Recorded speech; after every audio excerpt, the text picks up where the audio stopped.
অন্তর্বর্তী সরকারের উপদেষ্টা সৈয়দ রিজওয়ানা হাসানের একটা ইন্টারভিউতে দেওয়া একটা বক্তব্য নিয়ে বেশ শোরগোল করছে জামায়াতে ইসলামী। মানে তাদের ইন্টারপ্রিটেশন হচ্ছে এরকম যে সেই সরকারটি ইলেকশন ইঞ্জিনিয়ারিংয়ের মাধ্যমে জামায়াতকে হারিয়ে দিয়েছে এবং তাদের জামায়াতের নায়েবে আমির জনাব তাহের বলছেন যে একটা রাজসাক্ষী পাওয়া গেছে। এটা নিয়ে সোশ্যাল মিডিয়াতে প্রচুর আলাপ আলোচনা চলেছে, সমালোচনা হয়েছে, তর্ক বিতর্ক হয়েছে। এটা এখানে শেষ হয়ে যেতে পারত, কিন্তু না, গতকাল জামাত বিক্ষোভ মিছিল করেছে এবং দুজন সাবেক উপদেষ্টা, একজন ঘটনাচক্রে এখন এই সরকারেরও মন্ত্রী জনাব খলিলুর রহমান এবং রিজওয়ানা হাসানকে জিজ্ঞাসাবাদের জন্য চাপ প্রয়োগ করছেন এবং আবারও তারা বলছেন তাদেরকে নির্বাচনে হারিয়ে দিয়েছে সরকার, মানে অন্তর্বর্তী সরকার। তারা সেই তদন্তের জন্য অন্তর্বর্তী সরকারকে ধরার কথা বলছেন, এমনকি এই সরকারের কাছেও তারা দাবি জানাচ্ছেন এই ব্যাপারে বিষয়টা স্পষ্ট করার জন্য। জামাত কেন এটা করছে, মানে এটা অত্যন্ত উদ্ভট একটা দাবি এবং একটা মানুষের দেয়া বক্তব্যকে খুব কাঁচাভাবে, খুবই আনাড়িভাবে মিসইন্টারপ্রিট করার মাধ্যমে এই জিনিসটা তারা কেন করতে যাচ্ছে সেই প্রশ্নটা একটু করে রাখা দরকার। সেটা জবাব খোঁজার চেষ্টা করবো। তার আগে সৈয়দ রিজওয়ানা হাসান আসলে কি বলেছিল সেটা আমরা একটু শুনে নিই। অন্তর্বর্তীকালীন সরকার কোনোভাবে উগ্রবাদী যারা আছেন তাদেরকে সুযোগ দিচ্ছেন কিনা তার বড় কয়েকটি উদাহরণও তারা আনতে চান। কিংবা ওই সময় আপনিও জানেন আসছে যে জেল থেকে অনেক জঙ্গি ছাড়া পেয়ে গেছে, যারা একদমই উগ্রবাদী যাদের চিহ্নিত তাদেরকে ছেড়ে দেওয়া হয়েছে, তারা মাঠে ঘোরাফেরা করতে পারছে। আমাদের উপর চাপের আসলে কোনো শেষ ছিল না, কিন্তু কথা হচ্ছে কি জানেন, আমাকে একটা প্রশ্নের উত্তর দেন তো, অন্তর্বর্তী সরকারের কি লাভ উগ্রবাদীদের সাথে সখ্যতা করে? একটা লাভ দেখাতে হবে তো। অন্তর্বর্তীকালীন সরকারের কোন উপদেষ্টাটা তার জীবনের কোনো কর্মকাণ্ডে এটা বুঝিয়েছে যে আমরা না আসলে উগ্রবাদের পক্ষে?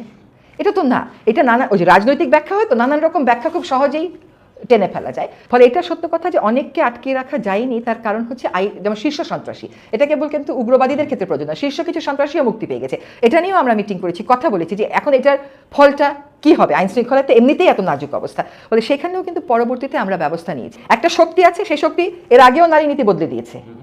হ্যাঁ, সেই শক্তি আমাদের সময়ে কোনো নীতি বদলাতে পেরেছে যেটা নারী শক্তির একটা পার্ট, এখন সেই শক্তির একটা পার্ট, সেটা সেই শক্তির একটা পার্ট যদি বিরোধী দল হয়েও থাকে, আমার এবং আপনার কাজ হবে তাদের রাজনীতির যেটুকুন অংশ নারীবাদের, নারীর ক্ষমতায়নের, নারীর সমান অংশগ্রহণের বিরুদ্ধে, সেইটুকুন নিয়ে কাজ করা। কখনো যেন এই জাতীয় শক্তি মেইন স্ট্রিম না হতে পারে, আমরা সেই কাজটা করতে পেরেছি, তাদেরকে আমরা মেইন স্ট্রিম হতে দেই নাই।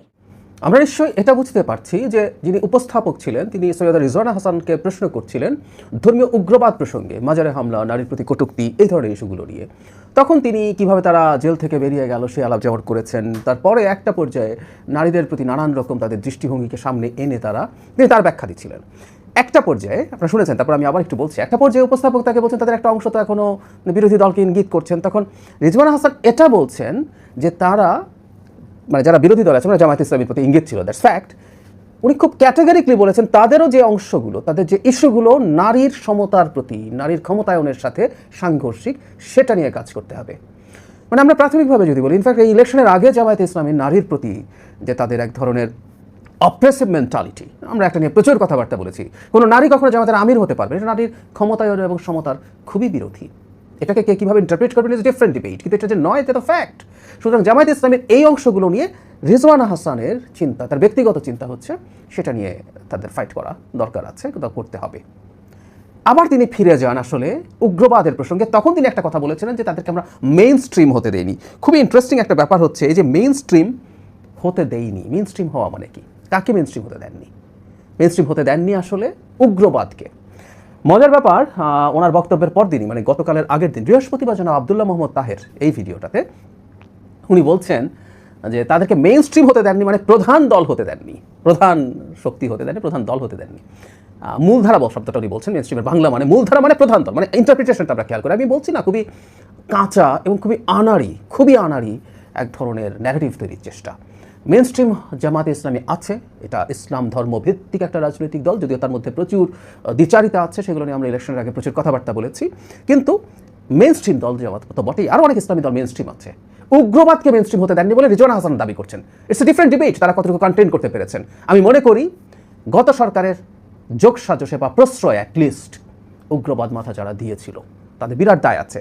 মেইন স্ট্রিম হওয়ার মতো পরিস্থিতি তৈরি হতে যাচ্ছিল, সেই তর্কে ঢুকছি না, তিনি তার সেই দাবি করছেন। সো মেইন স্ট্রিম হতে না দিয়ে আমরা তাকে প্রধান দল বা সরকারে যাওয়া যেতে দেইনি, এই ইন্টারপ্রিটেশন শব্দটা বলে ফেলাই ভালো, একটা মূর্খতা।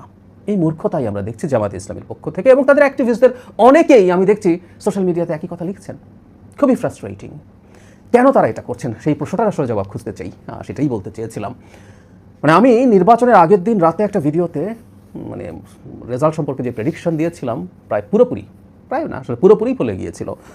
সেই ভিডিওতে আমি জামাতে অ্যারাউন্ড 70 সিটস পেতে পারে সর্বোচ্চ এরকম একটা বক্তব্য দিয়ে বলেছিলাম ইটসেলফ এটা জামাতের জন্য একটা বিরাট উইন। তারা ভালো পার্সেন্টেজের ভোট পাবে, এই পরিমাণ সিট পাবে, এবং তারা একটা ইলিউশন তৈরি করতে পেরেছে আমাদের এডুকেটেড ভোটারদের মধ্যেও যে জামাত এবার জিতে যেতে পারে।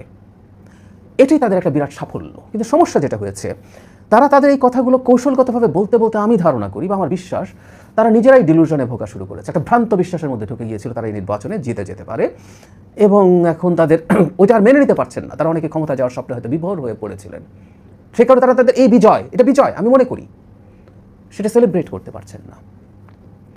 যে যা গ্রাউন্ড তাদের তৈরি হয়েছিল সেই গ্রাউন্ডের উপরে দাঁড়িয়ে সামনে খুব অল্প কিছুদিনের মধ্যেই সংসদ অধিবেশন বসছে 12 মার্চ, তাদের কঠোর প্রস্তুতি নেওয়ার কথা হয়তো নিচ্ছিল তারা হয়তো ভাবছেন এটার সাথে সাথে মাঠেও কিছু গরম পরিস্থিতি রাখবেন। মাঠে গরম পরিস্থিতি একটা গণতান্ত্রিক দেশে থাকতে পারে, নিয়মতান্ত্রিক গরম পরিস্থিতি থাকতেই পারে, থাকা উচিত হবে, এটা ভুল না। আমি প্রায় বলি বিরোধী দল সরকারি দলকে চাপে রাখুক, আমরা সেটা চাই, আমাদের সরকারের পক্ষ থেকে আমরা চাই।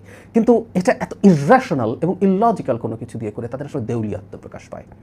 দেউলিয়াত্ম তাদের প্রকাশ পেলে আমাদের জায়গা থেকে, সরকারের জায়গা থেকে কেউ বলতেই পারে যে সেলিব্রেট করার মতো ব্যাপার, ইয়াস ইট কুড বি। কিন্তু আমরা এই যে কথাটা বলতে চাই, আমরা জনগণের সামনে এই জিনিসটা আসলে তুলে ধরতে চাই যে একটা রাজনৈতিক দল তাদের সবচেয়ে বড় ক্রাইম যেটা করছে, ইটস আ ক্রাইম। বাংলাদেশে বহু বছর পর যে একটা নির্বাচন হয়েছে, একটা গ্রহণযোগ্য নির্বাচন, অবাধ নির্বাচন, আওয়ামী লীগ ছিল না, এর বাইরে এটা সবই ঠিক ছিল এবং আওয়ামী লীগের না থাকার ব্যাপারে আমাদের কনসেনসাস ছিল।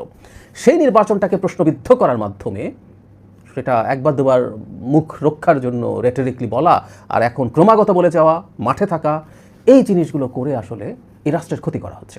আমরা জনগণকে এই জিনিসটা ধরিয়ে দিতে চাই। জামাত যদি একটা গণতান্ত্রিক শক্তি হয়ে থাকতো, এটা গণতান্ত্রিক শক্তি, এটা গণতন্ত্রের সাথে আসলে ম্যাচ করে কিনা আমার সিরিয়াস ডাউট আছে। জামাত গণতান্ত্রিক দল বলে আমি বিশ্বাসই করি না, সেটা নিয়ে আমি আমার কথা আগেও বলেছি, ভবিষ্যতেও বলবো। কিন্তু যে কথাটা বলতে চেয়েছি আসলে জনগণের সামনে এই নির্বাচনটাকে প্রশ্নবিদ্ধ করার মাধ্যমে তারা একটা মেজর সংকট তৈরি করার চেষ্টা করছেন।